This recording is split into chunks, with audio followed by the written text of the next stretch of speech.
All right, y'all, for your viewing pleasure tonight, I got for you a showcase of some really nice odds and ends in the foreign coin arena that I'm going to show you. There's not going to be a whole lot of history I'm going to tell you about them, but you're going to see the designs at first glance. These are among some of my favorites. I think I'm going to be doing more and more of these as the days go by because I have quite a few foreign coins. I used to go through a lot of bins back when I was, a little kid, 8, 9 years old, and I had a lot of fun. Silver was extremely affordable in its day, and the foreign coins were plentiful in all types of metals.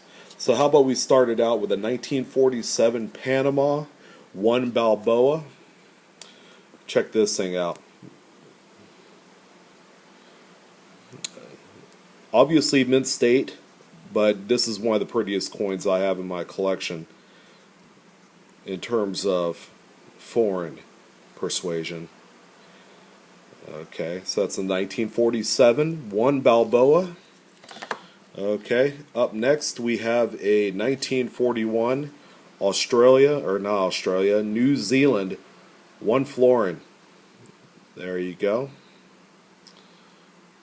Another nice piece of silver right there. And King George VI, handsome man on the front of the coin. Okay, so that's 1941 New Zealand. And let's see, the next one that we have here is a 1932 2.5. I think Golden is what it's pronounced. Netherlands.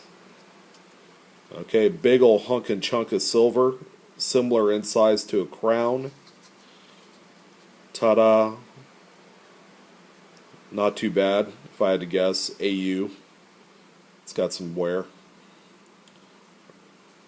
There you go. Good looking piece. And here's a little something that that the U.S. had made for the Philippines. During the Commonwealth, it's a 1944 Philippines, 50 centavos. This one's worn, of course. You never know, these things might have been in the sea salvage. In those ships went out and dumped a whole bunch of these into the bay over there in the Philippines. Okay, so we got that. Another nice piece. Okay, and here's another one of my favorites. This is a 1963 Mexico un peso. Very crisp design on this bad boy. Minted in Mexico City, of course. There we go. Even as far as 1963, you get some really nice quality silver out there in all different countries. So we got that one. And let's go a little bit older, and I'm going to show you a 1921 Great Britain florin. There we go. Grades out at about an AU. Lots of nice luster left in there. Okay. And there's the front of the coin. George V. Without the regal crown, of course. Alright, thank you, Mr. George. That was a 1921 Great Britain florin. And next we have another big hunk of chunk of coin. And this is a 1921 Latvia 5 lati. Okay, another nice design. Very elegant, very well thought out. Oh, it's upside down. What do you know? There's the back. I love this coin. So there we go, 1929 Latvia 5 lati. Let's stick with the theme on large coins, and this is by far the oldest in the group. It's a 1676 English crown, Charles II, on the obverse. Nice, big, thick, heavy silver coin right here, ladies and gents. Okay, and then there's the back. Very nice condition. These things were used and abused in its day. Imagine how many early English brothels those entered. So up next, we're going to go a little bit newer. We got a 1950 uncirculated Swedish 2 kroner. There we go. Not half bad looking. They're pretty when the luster is just hitting them just right. There we go. 2 kroner from Sweden, 1950. Thank you, sir. And how about a nice variety? I have a Portuguese 1909 over 8. 500, and I might have butchered this. 500 rice. R-E-I-S. Like not eating your rice, but spending it. So this last 9 right here is an overdate, 9 over 8. As you can see, the 2 9s look a little different. So this is the nice variety. Again, another nice acceptable AU condition coin. Very pretty. Okay, and what do we have next here? We have a 1933 Belgium 5 francs. Sorry. I don't want to get the 3rd degree from our friends across the pond. 5 francs from Belgium, and it's a 1933. Again, a very nice coin. Pretty simplistic. Reminds me a lot of Canadian stuff because of the wreath design. There we go. Okay, and let's go back to the Philippine stuff from the U.S. Commonwealth. Actually, this is a little bit earlier than that. This is a 1908 S, 20 centavos.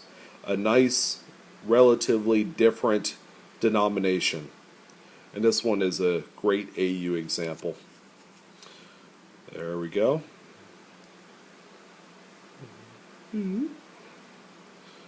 Let's see if we can get the focus back on track here. Because, yeah, the focus does not do this coin justice if it's all messed up.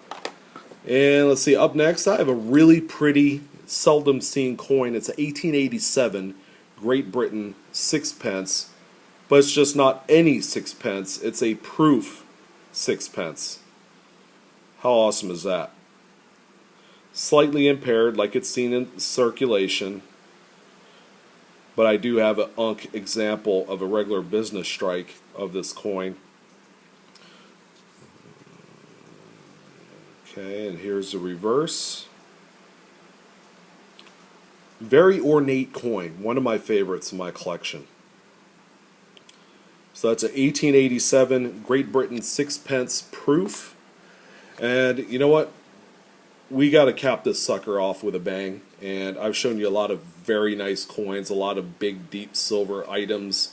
How about we end it with a absolutely smashing gold piece right here. There we go. 1980 gold from Great Britain. You can't go wrong. Absolutely nice. There we go. It's delicious, like you just want to bite into it and see if it's real. And it is. There we go. So how'd you guys enjoy the soiree of foreign coins? I know some of you have asked to see some videos on foreign coins. Hopefully I have delivered, and hopefully it'll inspire some of the creative buying juices when you go out and pick for some in the near future.